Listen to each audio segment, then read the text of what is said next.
So hello friend, this side Priyanshu. मैं आप सभी का स्वागत करता हूँ एक बार फिर हमारे YouTube channel book you seat now पे। तो जैसा कि आपको मालूम ही होगा कि नीट पीजी 2022 की जो काउंसलिंग है वो ऑलमोस्ट ख़त्म हो चुकी है। काउंसलिंग इन द सेंस मैं आपकी ऑल इंडिया काउंसलिंग की बात कर रहा हूँ, MD, MS, DNB, NBA, diploma, इन सब की बात कर रहा हूँ, जो कि आपकी काउंसलिंग ऑलमोस्ट कंप्लीट हो चुकी है, आपको मालूम ही होगा। उसी हिसाब से अब जो मैं वीडियो लाया हूँ ये हमारी CPS FCPS के ऊपर ये वीडियो है। इसमें मैं सारी डिटेल्स आपको प्रोवाइड करूँगा, स्टार्टिंग फ्रॉम कौन सी ब्रांचेस रिकॉग्नाइज होती हैं, कौन सी रिकॉग्नाइज नहीं होती है, क्या फ़ीस स्ट्रक्चर जाता है, कितनी क्या आपकी एडमिशन फ़ीस लगती है, हॉस्टल फ़ीस रहती है, वो सारी चीज़ें हम इस वीडियो में समझेंगे, चाहे हम गवर्नमेंट की बात करें या प्राइवेट की बात करें।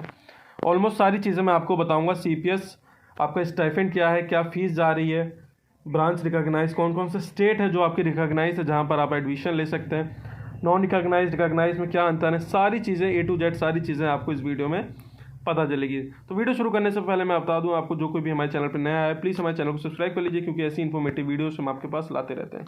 तो चलिए शुरू करते हैं। सबसे पहले मैं बता दूं, जो CPS होता है वो आपका डिप्लोमा कोर्स होता है, जो कि आपका 2 साल का होता है। वहीं पर अगर FCPS की बात करते हैं तो ये आपका 3 साल का कोर्स होता है। इसको कहा जाता है ये इक्विवेलेंट ऑफ MD MS होता है। तो ये सारी चीज़ें होती हैं। इसी में हम रिकॉग्नाइज ब्रांचेस भी होती हैं और नॉन रिकॉग्नाइज ब्रांचेस भी होती हैं, और स्टेट्स भी होते हैं जहाँ पर आपकी CPS FCPS में आप एडमिशन ले सकते हैं। तो वो सारी चीज़ें अब हम आगे समझने वाले हैं। तो सबसे पहले अगर मैं बात करूँ जो आपकी CPS की मैं बात करता हूँ, तो CPS जो कि आपको मैंने बताया 2 साल का कोर्स होता है। इसको करने के बाद आप डायरेक्ट सेकेंडरी DNB का एग्ज़ाम आप दे सकते हैं, कोई इशू नहीं है। पहले होता था कि दिक्कत थी, बट इसको कोर्ट के थ्रू से इसको कन्वर्ट कर दिया गया था कि ये पॉसिबल है कि आप सेकेंडरी DNB आप डायरेक्ट दे सकते हैं अगर आप CPS अपना 2 ईयर्स का कंप्लीट कर लेते हैं। तो वैसे हम CPS की बात करते हैं तो 2 साल का कोर्स है। इसमें भी आपकी कई सारी ब्रांचेस आती हैं। अगर मैं ब्रांचेस की बात करता हूँ तो आपकी सबसे पहले जो ब्रांच आ गई वो आपकी DCH हो गई, DGO हो गई, DPB हो गई आपकी। वहीं पर आपकी ऑर्थो हो गई, ऑर्थो में होता है आपका, ठीक है, जिसको DOMS कहते हैं आपका। फिर आपकी आती है DDV हो गई, जो कि आपकी डर्मेटोलॉजी होती है। एनेस्थीसिया हो गई आपकी, ENT हो गई आपकी। वहीं पर ऑर्थो हो गई, साइकोलॉजिकल मेडिसिन हो गई आपकी। DMRE हो गई, जो कि आपकी रेडियो कहा जाता है जिसको। ट्यूबरक्लोसिस हो गई, ट्रांसफ्यूज़न मेडिसिन हो गई, और आपकी diploma in tropical medicine and health हो गई। तो ये सारी आपकी ब्रांचेस होती हैं जो इस CPS के अंदर में आती है। वहीं पर अगर हम CPS की मेन ब्रांचेस की बात करते हैं जो कि आपकी रिकॉग्नाइज ब्रांचेस हैं, सबसे पहले हम ये समझते हैं रिकॉग्नाइज और नॉन रिकॉग्नाइज में अंतर क्या होता है। रिकॉग्नाइज ब्रांचेस वो होती है जो आपकी MCI द्वारा रिकॉग्नाइज होती है। मतलब आप जो बच्चा ये ब्रांचेस करता है, जो भी ब्रांचेस जो रिकॉग्नाइज ब्रांचेस, वो आपका ऑल ओवर इंडिया कहीं पर भी प्रैक्टिस कर सकता है उस ब्रांच के साथ।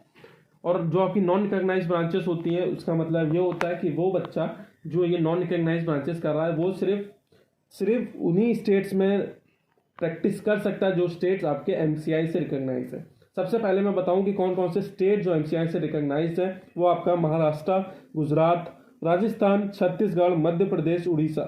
ये आपके 6 स्टेट हैं जो आपके रिकॉग्नाइज हैं MCI के द्वारा। इसी के थ्रू आप इन्हीं स्टेट्स में आप नॉन रिकॉग्नाइज ब्रांच की प्रैक्टिस कर सकते हैं। अदर स्टेट जैसे UP हो गया, पंजाब हो गया, कर्नाटक हो गया, ये सारे जो स्टेट्स हैं यहाँ पर आप नॉन रिकॉग्नाइज ब्रांच की प्रैक्टिस नहीं कर सकते हैं, सिर्फ रिकॉग्नाइज ब्रांच की ही प्रैक्टिस कर सकते हैं। तो ये मेन डिफरेंस है जो आपका रिकॉग्नाइज नॉन रिकॉग्नाइज ब्रांचेस में होता है। तो जहाँ पर हम CPS की बात कर रहे थे, जो कि मैंने आपको बताया कि यहाँ पर आपकी सारी ब्रांचेस मैंने बताई। वहीं पर अगर हम बात करते हैं रिकॉग्नाइज ब्रांच की, तो यहाँ पर सिर्फ 3 रिकॉग्नाइज ब्रांच है, जो कि आपकी DCH मतलब चाइल्ड हेल्थ, DGO मतलब आपकी उपगायनी हो गई, और जो आपकी DPV मतलब पैथोलॉजी। तो यहाँ पर 3 ब्रांचेस आपको मिल जाती है जो कि आपकी रिकॉग्नाइज ब्रांचेस होती हैं।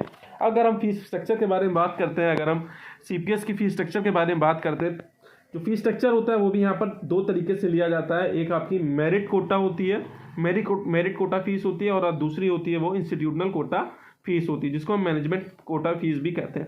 मेरिट कोटा के अंदर वो आते हैं जो बच्चे महाराष्ट्र से, महाराष्ट्र की डोमिसाइल है, महाराष्ट्र से MBBS किए हैं, या उनकी 10-12 महाराष्ट्र से, तो वो बच्चे मेरिट कोटा के थ्रू एडमिशन ले सकते हैं, जिसकी फीस आपकी 6 लाख पर ईयर फीस होती है। एक्सेप्ट कुछ ब्रांचेस हैं जिसमें आपकी ये सारी फीसेस होती है। वहीं पर अगर हम बात करते हैं इंस्टीट्यूशनल कोटा की, ये जो फीस बता रहा हूँ ये आपकी सबके लिए लागू होती है, चाहे वो रिकॉग्नाइज ब्रांच हो या नॉन रिकॉग्नाइज ब्रांच हो। वहीं पर अगर हम इंस्टीट्यूशनल कोटा की बात करते हैं, जहाँ मैनेजमेंट कोटा की बात करते हैं, यहाँ पर जो एनुअली फीस जाती है वो आपकी डबल हो जाती है आपकी मेरिट कोटा की फीस से। मतलब जो फीस आपकी मेरिट कोटा में 6 लाख जा रही थी, यहाँ पर आपको 12 लाख फीस पे करनी पड़ती है। लेकिन कुछ ब्रांचेस हैं जो आपकी हाईली डिमांडेड ब्रांच रहती है, लाइक डीएमआरई हो गया आपका और आपका डीडीवी हो गया। मतलब रेडियो और जो डर्मा की जो ब्रांच है उसकी जो फीस होती है वो ट्रिपल होती है, 3 गुना होती है मेरिट कोटा की। मतलब 18 लाख पर ईयर आपकी फीस होती है इसकी, डीएमआरई मतलब रेडियो और डीडीवी मतलब डर्मेटोलॉजी की।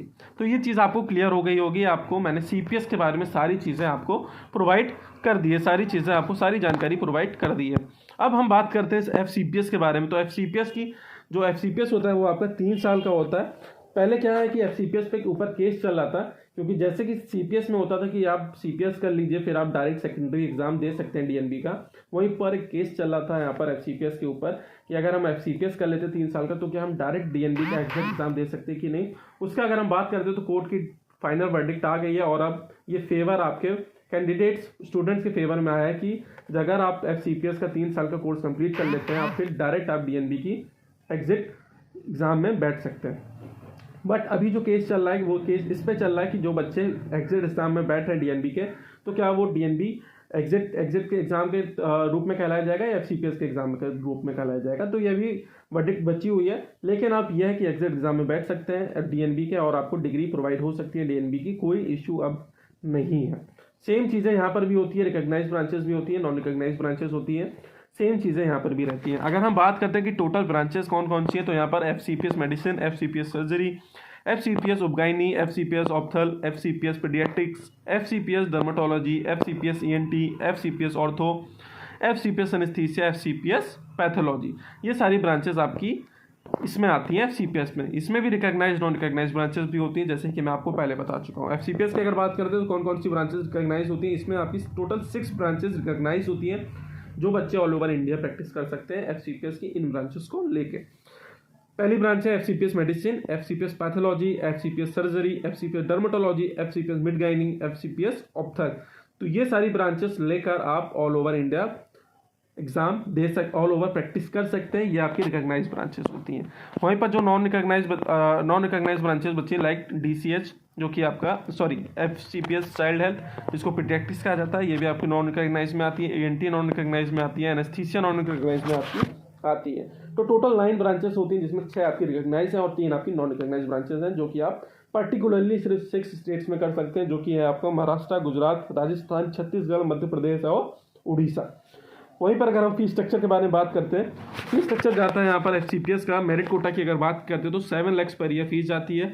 वहीं पर अगर हम बात करते हैं मेरिट इंस्टीट्यूशनल कोटा की तो ये twice the merit quota fees हो जाती है, मतलब 14 लाख पर ईयर फीस जाती है। लेकिन कुछ ब्रांचेस इसमें ऐसी हैं जिसमें आपको 3 गुना फीस पे करनी पड़ती है, जो आपकी हाईली डिमांडेड ब्रांच है, जैसे कि आपको मालूम ही होगा कि मेडिसिन हो गई जिसमें आपको 21 लाख रुपए पर ईयर फीस पे करनी पड़ती है, डर्मेटोलॉजी हो गई यहाँ पर आपको 21 लाख रुपए फीस पे करनी पड़ती है। यहाँ पर मैं आपको बता दूं एफसीपीएस में रेडियोलॉजी नहीं होती है, रेडियो डायग्नोसिस नहीं होता है, सिर्फ डर्मेटोलॉजी होता है। सीपीएस में आपको रेडियो मिलता है बट एफसीपीएस में आपको रेडियो नहीं मिलता है। तो ये सारी चीज़ें रही आपकी फीस स्ट्रक्चर को लेके और एफसीपीएस और सीपीएस के बारे में सारी डिटेल जो मैं आपको बताना चाह रहा था। यहीं पर अब आखिरी में हम आपको बात बताते हैं स्टिफिन के बारे में कि कितना क्या स्टिफिन मिलता है। ऑलमोस्ट अगर हम स्टिफिन की बात करते तो 20-30,000 सिर्फ स्टिफिन आपको मिलता है पर मंथ, इसके ऊपर आपको स्टिफिन नहीं मिलता है सीपीएस या एफसीपीएस की बात करते हैं यहाँ पर।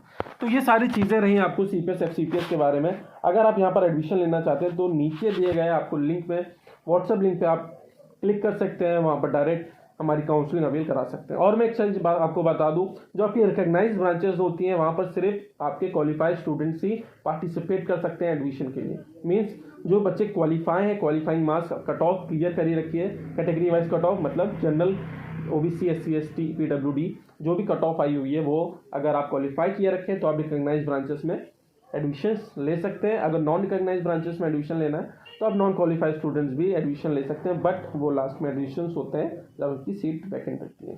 जैसे कि अभी मालूम होगा 2021 की सीट्स अभी भी वैकेंट है। मेनली जो ब्रांचेस हैं वो आपकी नॉन रिकॉग्नाइज्ड ब्रांचेस अवेलेबल हैं। अगर वहाँ पर एडमिशन आप लेना चाहते हैं, जेन्युइनली लेना चाहते हैं, तो नीचे व्हाट्सएप नंबर पर आप व्हाट्सएप कर सकते हैं, हम आपकी पूरी सहायता करेंगे एडमिशन प्रोवाइड कराने में। तो आज की इस वीडियो में बस इतना ही, होप करता हूँ वीडियो इन्फॉर्मेटिव रही। तो प्लीज़ इसे लाइक करें, शेयर करें, चैनल सब्सक्राइब करना ना भूलें। धन्यवाद।